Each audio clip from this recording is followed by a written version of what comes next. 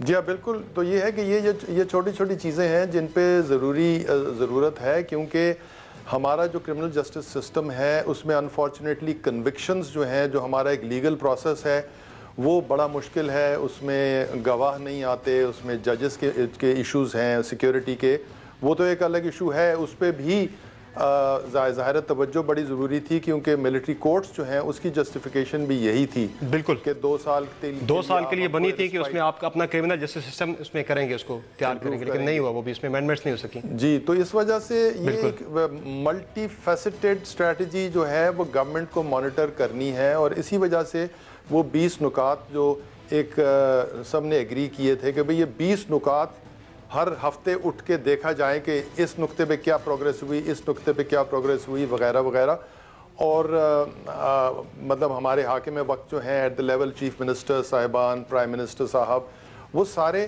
اس ایک سادی سی چیک لسٹ کو چیک کر سکتے ہیں کہ ان میں کیا چیز ہوگی، پوچھ سکتے ہیں، اور اس واسطے ایک بہت لمبا چوڑا ایکشن پلان یا ایک پالیسی دینے کے بجائے ایک 20 پوائنٹ ایک ایزیلی چیکیبل لسٹ بن گئی ہے جس پہ کہ نظر رکھی جا سکتی ہے۔ تو اس وجہ سے کوئی ایسی جسٹیفیکیشن نہیں ہے، چیزیں پن پوائنٹ ہو چکی ہیں، بارہا ہر ایکسپرٹ اسی 20 پوائنٹس پہ آتے ہیں کسی نہ کسی شکل میں۔ تو اب مسئلہ بنیادی نقطے کی طرف آئیں، مسئلہ ہے ان کو بنیادی نقطے کی طرف آئیں۔ جی جی جی، تو بنیادی نقطے اب بلوچستان ہے، جی سوری، اب مکمل کر لیں بات، پھر میں اگلے سوال پہ آتا ہوں۔ نہیں آپ بولیں۔ اچھا، میں یہ کہہ رہا تھا کہ بلوچستان میں 2015 میں 33 اموات تھیں فرقہ وارانہ، اس سال 2016 میں 73 ہوئیں۔ پنجاب کے اندر 27 سے فرقہ واریت کی بنیاد پر ہونے والے قتل جو ہے یہ 79 پہ چلا گیا ہے۔ تو یہ فرقہ وارانہ قتل، یہ جو تشدد ہے، اس میں رائز کی کیا وجوہات ہیں؟ بلوچستان کی کیا ڈائنامکس سے ہیں، پنجاب کی کیا ڈائنامکس ہیں، جو ہیں تو دونوں کی ڈیفرنٹ ہونی چاہیے؟ دیکھیے، وہ نفرت تو ایگزسٹ کرتی ہے بلوچستان میں، ان کو پتہ ہے کہ کون سے گروہ کو کون بندہ مار رہا ہے، وہ صرف موقع کی کہ گورنمنٹ کو جو لا انفورسمنٹ ہے ان کی وجہ سے کتنے زیادہ موقع مل جاتے ہیں اور کتنے زیادہ واقعات ہو جاتے ہیں، اس سے یہ فگر بڑھ جاتی ہے۔ اسی طرح جو ہے وہ پنجاب میں مطلب ہے کہ واقعات اگر 2-4 زیادہ ہو گئے پچھلے سال سے تو وہ تعداد بڑھ گئی۔ تو میں سمجھتا ہوں کہ یہ تعداد صرف ایک انڈیکیشن ہے کہ کوئی ایسی چیز نہیں کی گئی جس سے کہ کم ہو سکے۔ اگر سسٹین بھی کیا جا سکے تو یہ کہا جا سکتا ہے کہ بھئی ٹھیک ہے، ایک مسئلہ ہے جس کو کہ پوری طرح سے ایریڈیکیٹ نہیں کیا جا سکتا، مگر یہ کہ بڑھنے نہیں چاہیے۔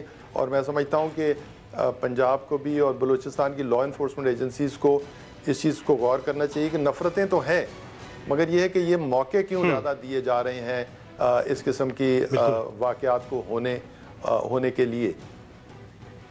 چونکہ جو ابھی ماضی قریب میں جو ڈیولپمنٹس ہوئی ہیں، بڑی الارمنگ سچویشن ہے کہ ایک آپ دیکھتے ہیں پنجاب اسمبلی کا ممبر الیکٹ ہو کے آ جاتا ہے ایک قلعہ تنظیم سے، اس کے بعد آپ دیکھیں کہ آج کل کیا حالات دیکھیں کہ شان تاثیر کو مارنے کے فتوے، دیگر سیاستدانوں کو مارنے کے فتوے سرعام دیے جا رہے ہیں، کوئی اس پہ روک تھام نہیں ہے۔ اسٹیٹ کہاں کھڑی ہے؟ جو اکسانے والے لوگ ہیں ان کی روک تھام کے لیے، ان کے تدارک کے لیے کسی بندے کو بھی کسی کی چیز ناگزیر گزرے اور ہزاروں لوگ بیان دیتے ہیں، اور اس میں سے تو اب کوئی بندہ جو ہے اس کو ایک پن پوائنٹ کر کے اور اس پہ کوئی اپنا صادر کر دے حکم یا فتویٰ صادر کر دے، تو یہ میرا خیال ہے کہ اس میں اگر اتنی کھلی آزادی ہوگی تو ظاہر ہے کہ کنفیوژن ہوگا اور یعنی انتشار پھیلے گا۔ تو یہ سرکار جو ہے اس میں سرٹنلی اس کو نوٹس لینا چاہیے، اور اگر نوٹس نہیں لیں گے تو پھر دوسرے لوگ انکریج ہوں گے، کیونکہ اس میں جو حضرات اس قسم کی فتویٰ دیتے ہیں ان کی بھی تشہیر ہوتی ہے، ان کے ادارے کی بھی تشہیر ہوتی ہے، وہ ان کو ایک قسم کا امپیٹس ملتا ہے. تو اس کئی واقعات ہو چکے ہیں پاکستان کے اندر. سلمان تصویر قتل آپ کے سامنے نہیں ہے, انسٹیگیشن کا ایک واقعہ تھا. انسٹیگیٹرز ہیں وہ, ان کا تدارک کیوں نہیں کیا جاتا؟ اسٹیٹ کیوں نہیں کرتی, ان پہ ہاتھ کیوں نہیں ڈالتی؟ یہ صرف یہ واقعہ نہیں, اور کئی ایسے واقعات موجود ہیں جہاں انسٹیگیٹ کیا جاتا ہے. اسپیشلی فرقہ وارانہ تشدد کی بات کی تو یہ تو سارا ہوتا ہی انسٹیگیشن پہ ہوتا ہے سارا. جی دیکھیں نا, یہ اس میں تو کوئی راکٹ سائنس نہیں ہے, تو سرکار کی اپنی پرائیورٹیز ہیں کہ بھئی کس چیز پہ انہوں نے کوئی پرو ایکٹیو بیان دینا ہے یا پرو ایکٹیو چیز دینی ہے اور کس پہ نہیں دینی, اور نہیں دینی کی وجوہات جو بڑے واضح ہیں. تو اس وجہ سے اس میں دیکھیے اس میں کوئی یعنی اگر اس قسم کی چیز کو اگر آپ روکتے نہیں ہیں, اس کو ڈسکریج نہیں کرتے ہیں, تو ظاہر ہے کہ پھر اس قسم کے واقعات بڑھتے ہیں. ٹھیک ہے. اور مختلف جو لوگ ہیں وہ اپنے قانون اپنے ہاتھ میں لیتے ہیں, جو کہ ملک کی. ٹھیک ہے, بہت شکریہ, بہت شکریہ تسنیم درانی صاحب ہمیں شو کرنے کے لیے. ناظرین ایک بریک لیں گے, بریک کے بعد بڑھیں گے اگلے سیگمنٹ کی جانب.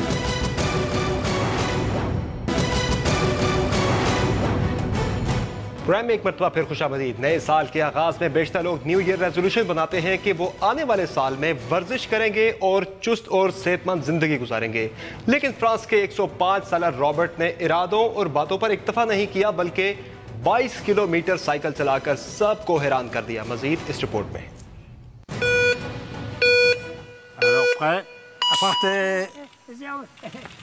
شوق کو پورا کرنے کی کوئی عمر نہیں ہوتی, اور یہی بات سچ کر دکھائی فرانسیسی سائیکلسٹ رابرٹ مرچنٹ نے. 105 سالہ فرانسیسی سائیکلسٹ رابرٹ مرچنٹ نے 22.52 کلومیٹر کا ٹریک 1 گھنٹے میں طے کر کے نئی تاریخ رقم کر دی. فرانس کے مقبول معمر سائیکلسٹ مرچنٹ نے اپنی جرسی پر بھی 105 کا نمبر تحریر کیا ہوا تھا, جبکہ پیرس میں منعقدہ ریس میں شائقین نے ان کو خوب داد دی. اس سے قبل رابرٹ مرچنٹ نے 2014 میں 102 سال کی عمر میں 26.92 کلومیٹر کا فاصلہ 1 گھنٹے میں طے کر کے ریکارڈ قائم کیا تھا, لیکن اس بار قریب آنے کے باوجود وہ اپنے ریکارڈ کو بہتر نہ کر سکے. ریس کے بعد صحافیوں سے گفتگو کرتے ہوئے انہوں نے کہا کہ میری توجہ اس طرف نہیں تھی کہ آخری 10 منٹ رہ گئے ہیں. اگر معلوم ہوتا تو میری رفتار تیز ہوتی اور میں بہتر کرتا. مرچنٹ نے 100 سال کی عمر میں 100 کلومیٹر کا فاصلہ 4 گھنٹے 17 منٹ اور 27 سیکنڈ میں طے کر کے ریکارڈ قائم کیا تھا. معمر سائیکلسٹ اس مقابلے میں بہترین کارکردگی کے لیے 6 ماہ سے ٹریننگ کر رہے تھے. ایک طرف بزرگ ایتھلیٹ کی چستی تو دوسری طرف آپ کو دکھاتے ہیں ایسے ایتھلیٹس جنہیں ابھی چلنا نہیں آیا لیکن ریس لگانے میں بڑے چست ہیں. دیکھیے یہ ویڈیو اور مجھے دیجیے اجازت. اللہ حافظ. 2, 1, go! And they're off! Kind of. Oh, we've got baby movement in lane 1. Miles is off and running. Oh, no, Miles, what are you doing? Miles. Come on, lane 2. Here comes lane 2. Lane 2 keeps going. Baby Jake in lane 2. Oh, Jake.